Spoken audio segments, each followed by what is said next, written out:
Wanted to show you guys this buck that I shot opening afternoon.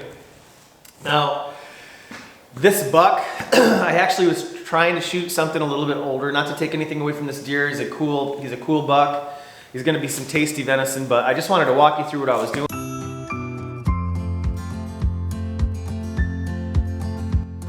I can't tell you how many little bucks I've seen. So many little spikes and 6 points. Even a small 9 point came by me, and you know, I really wanted to shoot a 3-year-old, but I'm still happy with this venison. When you work hard, the feeling of accomplishment is overwhelming. When I take 2 weeks off every year to bow hunt, and I bow hunted really hard, every evening, every morning, never skipped a hunt. Opening morning, I seen a spike walked right under my stand, a couple does. You know, I had seen a good buck in the area just a couple days ago, and I was really hoping to see him, so I held off. And so the afternoon happened. I ended up hunting a piece of public land that I'd never hunted all year, and I'm on my way to this spot that I know about, and I'm walking up this 2-track. I'm maybe 150 yards in, and I look up the hill, and there stands this guy. The sun is shining on him. It looked amazing. He looked amazing. The way his ears were, I think it was, he looked a little bit wider. He looked outside the ears, and you know what? I took careful aim, and you know, for a second there, I don't know if you guys have ever seen those DNR demo or those decoy traps where people shoot from the road and stuff like that, and then they bust them for poaching. That's what it kind of looked like. It kind of reminded me of that, but I was in the woods. And I'm sitting there thinking, is that a real deer? I must have stared at it for 5 or 6 seconds before it finally flipped a little ear, and I realized it was real. He moved his head a little bit, and that was when I took careful aim. I'm standing with my 450, and you guys, if you're still hunting with shotgun slugs, get out there, go to Dunham's or a big box store or something, purchase yourself a 450 Bushmaster. Just in the last couple of years, they legalized 450 caliber, and they're like lasers. They have potential out to 300 yards. I mean, I seen them up there at the top of the hill, and I put the rifle up and I'm looking at them, and then, you know, it was just one of those quick shots. And I squeezed, and I seen them rear up a little bit. I walk up to the top of the hill, and I wasn't confident that I put a good shot on him. I know I got a piece of him, but I couldn't find blood. But after looking, I realized when he popped out of this little thicket, he was jumping into another strip of thicket.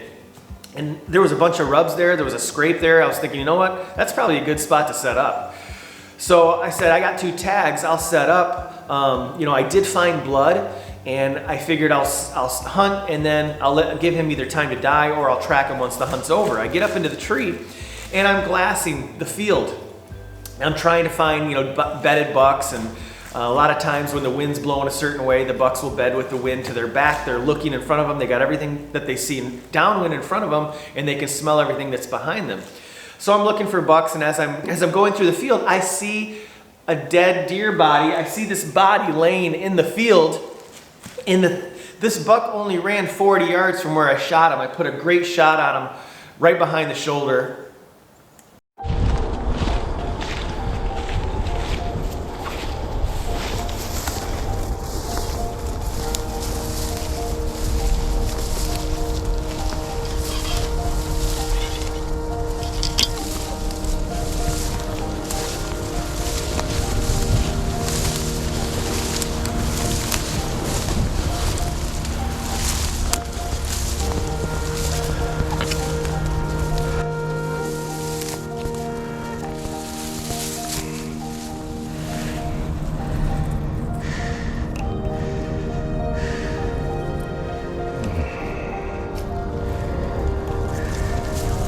Out, and I'm walking on the track. I was probably 100 yards into the state land, and maybe 150, probably right where it's about legal.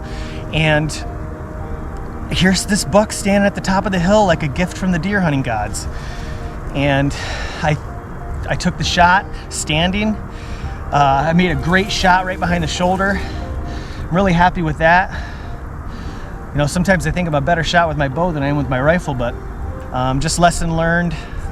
Just got to take a little bit longer on my decision making. That was just kind of like a quick decision, and I messed that up. But anyways, you know, we're gonna get them field dressed and get them home, and we'll start processing them. So stay tuned. If you'd like to see how to process a deer, we'll be sure to film it and show you guys how.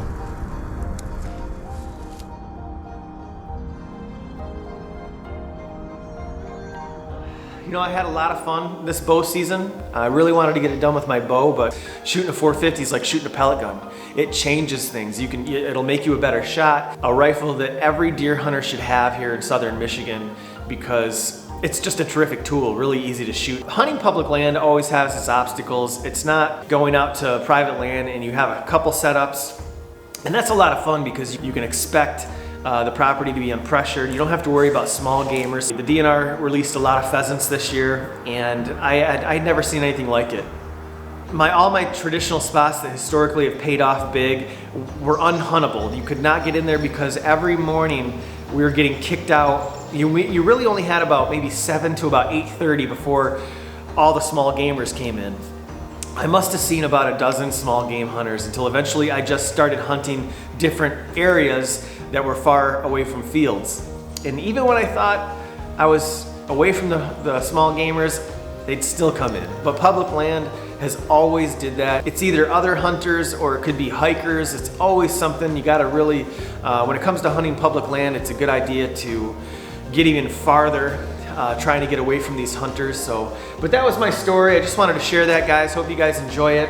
Stay tuned for more hunting tips. I do have another tag, and I'm gonna be hunting with my two sons on Thanksgiving and in December, and I really didn't want to go out and burn. I had today off, but I didn't want to go out and burn my other tag because I'm looking forward to hunting with those guys. Even though the getting's good right now, November 15th, November 16th, but still would rather, I'd give that up in order to hunt with friends and family. So really excited about hunting with those guys. So thanks for tuning in. Stay tuned for more hunting tips. I'm gonna share everything I do in order to kill my next buck. Thanks for watching, and we'll see you on the next video.